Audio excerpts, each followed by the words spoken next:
Welcome to Electrified. It's your host, Dylan Loomis. Happy Wednesday, happy earnings day, and a quick shout out to my new or updated patrons, Norm S. and David and Sarah D. Thank you for choosing to support the channel. Just a few quick things to get to ahead of the Fed's press conference today at 2:30 Eastern Standard Time, followed by Tesla earnings later in the day.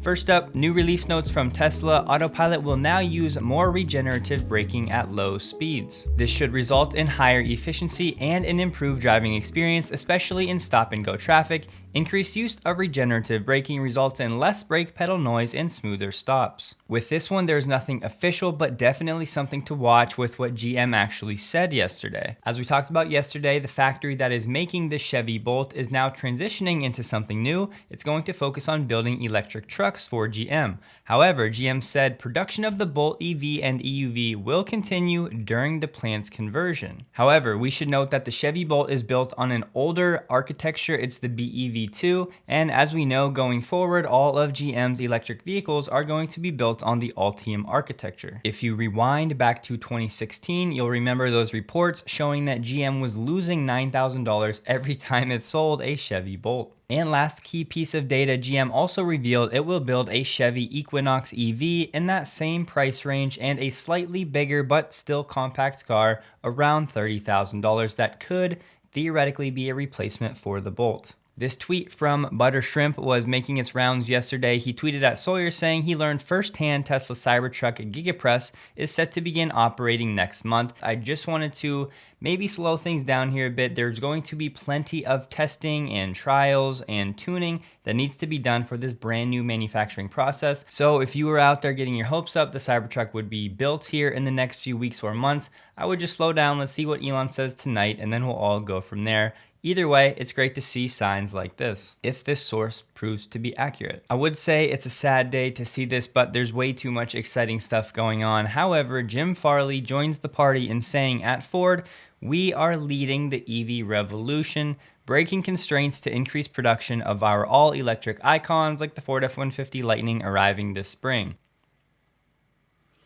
I just don't understand why these people have to keep saying this and blatantly lying. You may be seeing a lot of chatter about the Fed's dot plot, so I wanted to take a quick moment to explain to you what it is if you're not familiar. This is the most recent one from December 15th. On the bottom, you have the year. On the right, you have the federal funds rate, which is the short-term interest rate that the Fed controls. So each dot represents one policymaker's decision or prediction of where they think that interest rate should end for that year. For example, in 2021, all 18 right now, sometimes it's up to 19, all 18 policymakers believe the rates are going to stay in this 0 to 25 basis point range. Looking at 2022, one policymaker thinks there should be one rate hike, 5 believes there should be 2, but most of the policymakers believe there should be 1, 2, 3 rate hikes for 2022 into that 0.75 to 1% range for the end of 2022. However, it's important to note what Jerome Powell himself has said about the Fed dot plot. In terms of the 2 hikes, so let me say a couple things. First of all, not for the first time about the dot plot. These are, of course, individual projections. They're not a committee forecast. They're not a plan. And we did not actually have a discussion of whether liftoff is appropriate at any particular year, because discussing liftoff now would be highly premature. It wouldn't make any sense. In our if you look at the transcripts from 5 years ago, you'll see that sometimes people mention their rate path in their interventions. Often they don't. And the last thing to say is the dots are not a great forecaster of future rate moves, and that's not because it's just because it's so highly uncertain. There is no great forecaster of future dots. So dots to be taken with a big grain of salt. So this dot plot is not official. It's not a guarantee of what's going to happen. It's just individual policymakers' opinions at the time, which this is updated every 3 months.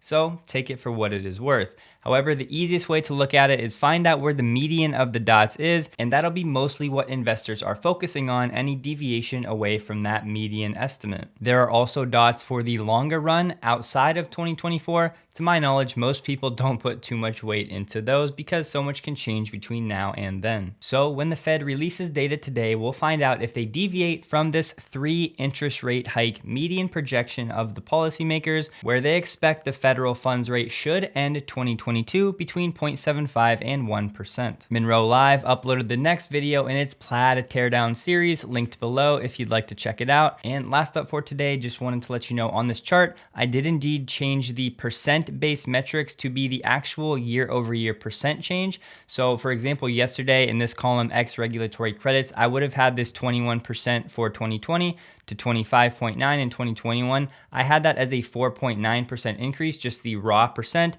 However, I think it's better to keep things all the way consistent, actually having the year-over-year percent increase in this column. I also added a quarter-over-quarter change as well as year-over-year. So once we get the data today, in tomorrow's video, we can compare Q4 over Q3 and see all of the numbers right here. But that's gonna do it for today. I hope you guys have a wonderful time listening to and watching Tesla earnings. No matter what the numbers are, no matter what the market does, just take it in and enjoy it. And we'll talk about it all tomorrow. Please take a second to like the video if you did. And a huge thank you to all of my Patreon supporters.